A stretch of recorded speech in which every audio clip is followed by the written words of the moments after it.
Hello दोस्तों, हमारे channel घर घर की कहानी में एक बार फिर से आपका बहुत बहुत स्वागत है।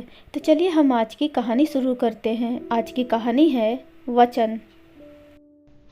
निधि ने अपने जन्मदिन के अवसर पर हम सबके लिए बढ़िया लंच तैयार किया।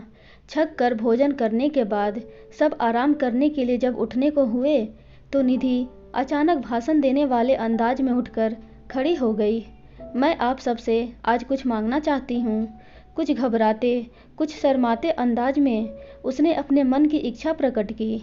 हम सब हैरान होकर उसे देखने लगे। उसका यह व्यवहार उसके शांत, शर्मीले व्यक्तित्व से मेल नहीं खा रहा था। वह करीब 3 महीने पहले मेरी पत्नी बनकर इस घर में आई थी। सब बड़ी उत्सुकता से उसके आगे बोलने का इंतजार करने लगे। आप सब लोग मुझसे बड़े हैं और मैं किसी की डांट का, समझाने का, रोकने टोकने का जरा सा भी बुरा नहीं मानती हूँ। मुझे कोई समझाएगा नहीं तो मैं सीखूंगी कैसे। निधि इस अंदाज में बोल रही थी मानो अब रो देगी। बहू, तू तो बहुत सुघड़ है, हमें तुमसे कोई शिकायत नहीं। जो तेरे मन में है तू खुलकर कह दे। माँ ने उसकी तारीफ कर उसका हौसला बढ़ाया। पापा ने भी उसका समर्थन किया। बहू, तुम्हारी इच्छा पूरी करने की हम कोशिश करेंगे। क्या चाहती हो तुम? निधि हिचकिचाती सी आगे बोली। मेरे कारण जब भी कभी घर का माहौल खराब होता है तो मैं खुद को शर्म से ज़मीन में गड़ता महसूस करती हूँ। प्लीज़ प्लीज़ आप सब मुझे लेकर आपस में झगड़ा बिल्कुल बंद कर दीजिए। अपने जन्मदिन पर मैं बस यही उपहार मांग रही हूँ। मेरी यह बात आप सबको माननी ही पड़ेगी। प्लीज़। माँ ने उसे रुआंसा होते देखा तो प्यार भरी डांट लगाने लगी। इस घर में तो सबका गला कुछ ज़्यादा जोर से ही फटता है बहू। तुझे ही आदत डालनी होगी शोर शराबे में रहने की। वाह, अपनी आदत के अनुसार पापा माँ से उलझने को फौरन तैयार हो गए। कितनी आसानी से सारी जिम्मेदारी इस औरत ने बहू पर ही डाल दी है। अरे, सुबह से रात तक खींचते चिल्लाते तेरा गला नहीं थकता? अब बहू के कहने से ही बदल जा।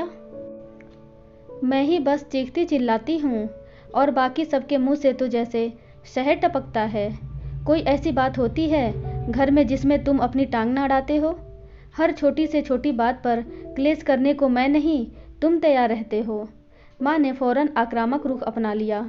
तेरी जबान बंद करने का बस यही इलाज है कि 2-4 करारे तमाचे। गुस्से से भरकर मैंने कहा, कहाँ की बात कहाँ पहुँचा देते हैं आप दोनों। इस घर की सुख शांति भंग करने के लिए आप दोनों बराबर के जिम्मेदार हैं। मनीष भैया, आप भी चुप नहीं रह सकते हो। दीपा भी झगड़े में कूद पड़ी। इन दोनों को समझाना बेकार है। आप भाभी को ही समझाओ कि इतनी कड़वी बात को नज़रअंदाज करें। हम दोनों के बोलते ही मम्मी पापा अपना झगड़ा भूल गए। उनका गुस्सा हम पर निकलने लगा। मैं तो 2-4 जली कटी बातें सुनकर चुप हो गया, पर दीपा उनसे उलझी रही और झगड़ा बढ़ता गया। हमारे घर में अक्सर ऐसा ही होता है। आपस में उलझने को हम सभी तैयार रहते हैं। चीखना चिल्लाना सबकी आदत है। मूल मुद्दे को भुलाकर लड़ने झगड़ने में सब लग जाते हैं। अचानक निधि की आंखों से बहकर मोटे मोटे आंसू उसके गालों पर लुढ़क आए थे। सबको अपनी तरफ देखते पाकर वह हाथों में मुंह छिपाकर रो पड़ी। माँ और दीपा उसे चुप कराने लगी। करीब 5 मिनट रोने के बाद निधि ने सिसकियों के बीच अपने दिल का दर्द हमें बताया। जैसे आज झगड़ा शुरू हुआ ऐसे ही हमेशा शुरू हो जाता है। मेरी बात किसी ने भी नहीं सुनी। क्या आप सब मेरी एक छोटी सी इच्छा भी पूरी नहीं कर सकते? मेरी खुशी के लिए मेरे जन्मदिन पर एक छोटा सा वचन नहीं दे सकते?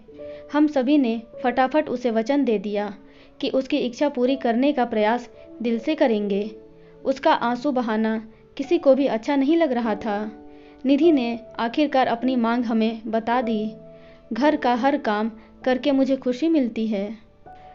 मेरा कोई हाथ बटाए वह बहुत अच्छी बात होगी, लेकिन कोई किसी दूसरे को मेरा हाथ बटाने को कहे, सारा काम उसे करने को आदेश दे, यह बात मेरे दिल को दुखाती है। मैं सबसे यह वचन लेना चाहती हूँ कि कोई किसी दूसरे को मेरा हाथ बटाने को नहीं कहेगा। यह बात खामखा झगड़े का कारण बन जाती है। जिसे मेरी हेल्प करनी हो खुद करे। किसी और को भला बुरा कहना आप सबको बंद करना होगा। आप सबको मेरी सौगंध, जो आगे कोई किसी से कभी मेरे कारण उलझे। निधि को खुश करने के लिए हम सभी ने फौरन उसे ऐसा वचन दे डाला। वह खुशी खुशी रसोई संभालने चली गई। उस वक्त किसी को जरा भी एहसास नहीं हुआ कि उसको दिया गया वचन आगे क्या गुल खिलाने वाला था। कुछ देर बाद पापा ने रसोई के सामने से गुजरते हुए देखा कि निधि अकेली ढेर सारे बर्तन मांजने में लगी हुई थी। दीपा, वह जोर से चिल्लाए, रसोई में आकर बहू के साथ बर्तन क्यों नहीं? पापा, अभी अभी मुझे दिया वचन क्यों भूल रहे हैं आप? निधि ने हाथ जोड़कर प्रार्थना की, पापा प्लीज़ आप दीदी से कुछ मत कहिए।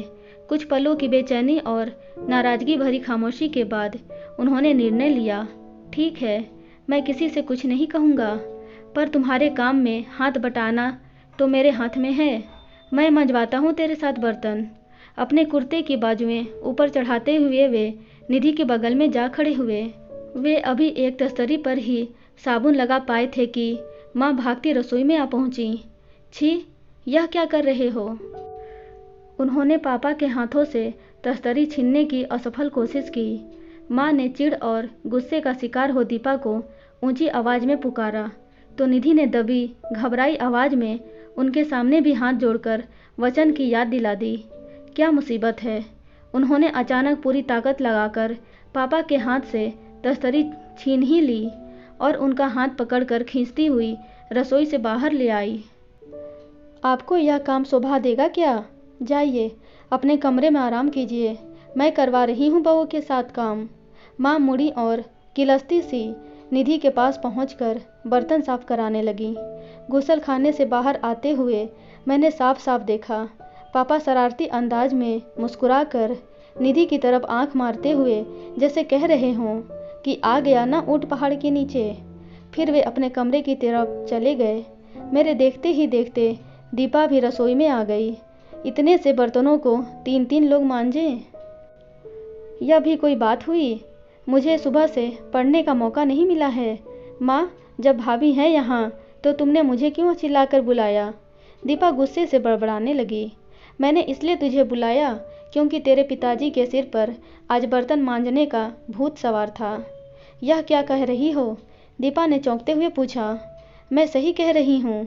अब सारी रसोई संभलवा कर ही पढ़ने जाना, नहीं तो वे फिर यहाँ घुस आएंगे, कहकर माँ रसोई से बाहर आ गई। उस दिन से निधि के वचन और पापा की अजीबोगरीब हरकत के कारण दीपा मजबूरन पहली बार निधि का लगातार काम में हाथ बटाती रही। इसमें कोई शक नहीं था कि शादी के कुछ दिनों बाद से ही निधि ने घर के सारे कामों की जिम्मेदारी अपने कंधों पर ले ली थी। हर काम को भाग भाग कर करना उसका स्वभाव था।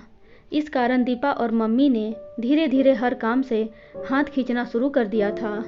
इस बात को लेकर मैं कभी कभी शोर मचाता तो माँ और दीपा ढके छिपे अंदाज में मुझे जोरू का गुलाम ठहरा देती। झगड़े में इन दोनों से जीतना संभव नहीं था क्योंकि दोनों की जबानें तेज और पैनी हैं। पापा डपट कर दीपा या माँ को अक्सर काम में लगा देते थे, पर इसका फल निधि के लिए ठीक नहीं रहता। उसे अपनी सास और ननद की ढेर सारी कड़वी तीखी बातें सुनने को मिलती। अगले दिन सुबह पापा ने झाड़ू उठाकर सुबह 7 बजे से घर साफ करना शुरू किया तो फिर घर में भगदड़ मच गई। बहू, तुम नाश्ता बनाती रहो, मैं 15-20 मिनट में सारे घर की सफाई कर दूंगा, कहकर पापा फिर से ड्राइंग रूम में झाड़ू लगाने लगे। ऐसी क्या आफत आ रही है पापा? दीपा ने अपने कमरे से बाहर आकर क्रोधित लहजे में कहा। झाड़ू कुछ देर बाद भी लग सकती है, घर की सारी सफाई सुबह ही होनी चाहिए, पापा ने कहा। लाइए मुझे दीजिए झाड़ू। दीपा ने बड़े जोर के झटके से उनके हाथ से झाड़ू खींची और हिंसक अंदाज में काम करते हुए सारे घर की सफाई कर दी। वह फिर अपने कमरे में बंद हो गई और घंटे भर बाद कॉलेज जाने के लिए ही बाहर निकली। उस दिन जबरदस्त नाराज़गी दर्शाते हुए वह बिना नाश्ता किए ही कॉलेज चली गई। माँ ने इस कारण पापा से झगड़ा करना चाहा तो उन्होंने शांत लहजे में बस इतना ही कहा, पहले मैं शोर मचाता था और अब चुपचाप बहू के काम में हाथ बटाता हूँ, क्योंकि हम सब ने उसे ऐसा करने का वचन दिया है। दीपा को मेरे हाथ से झाड़ू छीनने की कोई ज़रूरत नहीं थी। रिटायरमेंट के बाद भी लोग कहीं न कहीं काम करने जाते हैं। तुम भी घर में पड़े रहकर घर गृहस्थी के कामों में टांग अड़ाना छोड़ो और कहीं नौकरी ढूंढ लो। माँ ने बुरा सा मुँह बनाकर उन्हें नसीहत दी तो पापा ठहाका लगाकर हंस पड़े। उस शाम मुझे ऑफिस से घर लौटने में फिर देर हो गई। पुराने यार दोस्तों के साथ घंटों गपशप करने की मेरी आदत छूटी नहीं थी। निधि ने कभी अपने मुंह से शिकायत नहीं की, पर यूँ लेट आने के कारण मैं अक्सर माँ और पिताजी से डांट खाता रहा हूँ। बहू के साथ कहीं घूमने जाया कर, उसे रिश्तेदारों और पड़ोसियों से मिलवाना चाहिए तुझे। यार दोस्तों के साथ शादी के बाद ज़्यादा समय बर्बाद करना छोड़ दे। बार बार मुझे समझाया जाता, पर मैं अपनी आदत से मजबूर था। मैं उस दिन करीब 9 बजे घर में घुसा तो माँ ने बताया, तेरी बहू और पिताजी घूमने गए हुए हैं। कहाँ? मैंने माथे पर बल डालकर पूछा। फिल्म देखने गए हैं और खाना भी बाहर खाकर आएंगे। दीपा ने मुझे भड़काया। हमने तो कभी नहीं सुना कि नई दुल्हन पति के बजाय ससुर के साथ फिल्म देखने जाए। मैंने कोई जवाब नहीं दिया और गुस्से से भरा अपने कमरे में आ घुसा। मैंने खाना खाने से भी इनकार कर दिया। वे दोनों 10 बजे के बाद घर लौटे। पिताजी ने आवाज़ देकर मुझे ड्राइंग रूम में बुला लिया। खाना क्यों नहीं खाया है अभी तक तुमने? पापा ने सवाल किया। भूख नहीं है मुझे, मैंने उखड़े लहजे में जवाब दिया। मैं बहू को घुमाने ले गया, इस बात से नाराज़ है क्या? इसे छोड़ गए, यह नाराज़गी पैदा करने वाली बात नहीं है क्या? माँ ने वार्तालाप में दखल किया। इसे पहले से सारा कार्यक्रम बता देते तो क्या बिगड़ जाता आपका? देखो भाई, बहू के मामलों में मैंने किसी को भी कुछ बताना समझाना बंद कर दिया है। जहाँ मुझे लगता है कि उसके साथ गलत हो रहा है, मैं खुद कदम उठाने लगा हूँ उसकी सहायता के लिए। अब मेरे काम किसी को अच्छे लगें या बुरे, मुझे परवाह नहीं। पापा ने लापरवाही से कंधे उचकाए। मैं आपसे कुछ कह रहा हूँ क्या? मेरी नाराज़गी अपनी जगह कायम रही। बहू से भी कुछ मत कहना, मेरी जिद के कारण ही वह मेरे साथ गई थी। आगे भी अगर तुमने यार दोस्तों के चक्कर में फंसकर बहू की उपेक्षा करनी जारी रखी तो हम फिर घूमने जाएंगे। हाउसफुल होने के कारण आज फिल्म नहीं देखी है हम दोनों ने। कल की 2 टिकटें लाए हैं। तुझे बहू के साथ जाने की फुर्सत ना हो तो मुझे बता देना, मैं ले जाऊंगा उसे अपने साथ। अपनी बात कहकर पापा अपने कमरे की तरफ बढ़ गए। निधि को तंग करने के लिए मैं उस रात खाना बिल्कुल न खाता, पर ऐसा कर नहीं सका। उसने मुझे बताया कि वह और पापा सीधे चाचा जी के घर गए थे। दोनों बाहर से कुछ भी खाकर नहीं आए थे। इन तथ्यों को जानकर मेरा गुस्सा गायब हो गया और हम दोनों ने साथ साथ खाना खाया। अगले दिन निधि और मैंने साथ साथ फिल्म देखी और खाना भी बाहर खाकर लौटे। यूँ घूमना उसे बड़ा भा रहा था और वह खूब खुलकर मेरे साथ हंस बोल रही थी। उसकी खुशी ने मुझे गहरा संतोष प्रदान किया था। पापा ने एक ही झटका देकर मेरी देर से घर आने की आदत को छुड़ा दिया था। यार दोस्त मुझे रोकने की कोशिश में असफल रहते थे। मैं निधि को खुश और संतुष्ट रखने की अपनी जिम्मेदारी पापा को कतई नहीं सौंपना चाहता था। पापा की अजीबोगरीब हरकतों के चलते माँ और दीपा भी बदले। ऐसा भी हुआ कि एक दिन पापा को पूरे घर में झाड़ू लगानी पड़ी। दीपा या माँ ने उन्हें ऐसा करने से रोका नहीं था। उस दिन शाम को चाचा सब परिवार हमारे घर आए थे। पापा ने सबके सामने घर में झाड़ू लगाने का यूँ अकड़ कर बखान किया मानो बहुत बड़ा तीर मारा हो। माँ और दीपा उस वक्त तो सबके साथ हंसी, पर बाद में पापा से खूब झगड़े भी। जो सच है उसे छिपाना क्यों? पापा बड़े भोले बन गए। तुम लोगों को मेरा कहना बुरा लगा, यह तुम दोनों की प्रॉब्लम है। मैं तो बहू का कैसे भी काम में हाथ बटाने से कभी नहीं हिचकिचाऊंगा। बुढ़ापे में तुम्हारा दिमाग सठिया गया है। माँ ने चिढ़कर यह बात कही तो पापा का ठहाका पूरे घर में गूंजा और हम सब भी मुस्कुराने लगे। इसमें कोई शक नहीं है कि पापा के कारण निधि की दिनचर्या बहुत व्यवस्थित हो गई थी। वह बहुत बुरी तरह से थकती नहीं थी। मेरी यह शिकायत भी दूर हो गई थी कि उसे घर में मेरे पास बैठने का वक्त नहीं मिलता था। धीरे धीरे माँ और दीपा निधि का घर के कामों में हाथ बटाने की आदी हो गई। बहुत खुश व संतुष्ट नजर आ रहे पापा को एक दिन सुबह सुबह माँ ने उन्हीं के अंदाज में झटका दिया था। माँ सुबह सुबह रजाई से निकलकर बाहर जाने को तैयार होने लगी तो पापा ने चौंक कर उनसे पूछा, इस वक्त कहाँ जा रही हो? दूध लाने। ताज़ी सब्जियां भी ले आऊँगी मंडी से, माँ ने नाटकीय उत्साह दिखाते हुए जवाब दिया।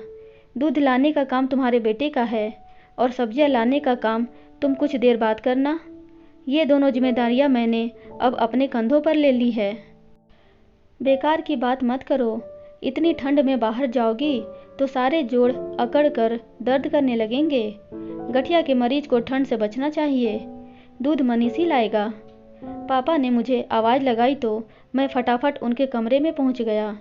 माँ ने पिछली रात ही मुझे अपना इरादा बता दिया था। पापा को घेरने का हम दोनों का कार्यक्रम पूरी तरह तैयार था। मनीष, दूध तुम्हें ही लाना। नहीं, दूध मैं ही लेने जाया करूँगी। माँ ने पापा की बात जिद्दी लहजे में फौरन काट दी। माँ की बात पर ध्यान मत दे और दूध लेने चला जा तू।